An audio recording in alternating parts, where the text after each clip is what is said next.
আজকে গিয়েছিলাম রাজুদার দোকানে থলে পরোটা খেতে। আবার আমাদের হেলিকপ্টারটা চাবি ছাড়াই চলছে। এমন ভাবে বললে বুঝবে না, প্যান্টটা সরি বিষয়টা খুলে বলি। গাইজ আমি আর এই ছাগল ছাড়াটা এখন যাচ্ছি রাজুদার থলে পরোটা খেতে, কিন্তু আমাদের হেলিকপ্টারটা বলছে আগে তাকে রেডবুল খাওয়াতে হবে, তাই তাকে আগে রেডবুল খাওয়াতে নিয়ে চলে আসলাম। আর আমাদের হাতে এটা ক টাকা বলো তো? হ্যাঁ জানতাম তোমরা পারবে না, এটা কোনো ইন্ডিয়ান টাকাই না, এটা হলো ভারতীয় 100 টাকা।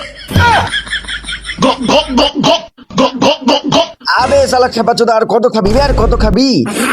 মালিক আর একটু খেলে হয়তো ভালো হতো। আবে খেপাচোদা তুই কি হাগুড়ে বে।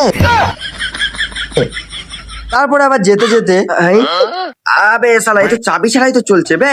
আবে শালা তাড়াতাড়ি ঠিক করে নি, না হলে আবার হেলিকপ্টারটা হাইজ্যাক হয়ে যেতে পারে। তারপরে গাইজ আমরা চলে আসলাম রাজুদার থলে পাউডার খেতে। আবে শালা রাজুদা তো ভালোই দোকানটা করেছে বে, এসিও লাগিয়েছে বে। এসব এসি টেসি বাদ দাও, আমি জানি তোমাদের এই খাবারগুলো দেখে জিভ দিয়ে ঝর্ণা ঝরছে, তাই তোমাদের মনে কষ্ট না দিয়ে অর্ডার করে দিলাম থলে পরোটা। দিস ইজ থলে, থলে খাওয়ার জন্য দিস ইজ তরকারি হয়ে গেল, দিস ইজ থলে তরকারি। গাইজ এখন আমাদের থলে খাওয়া কমপ্লিট। আরে শালা তোমাদেরকে তো রাজুদার সঙ্গেই মিট করানো হলো না।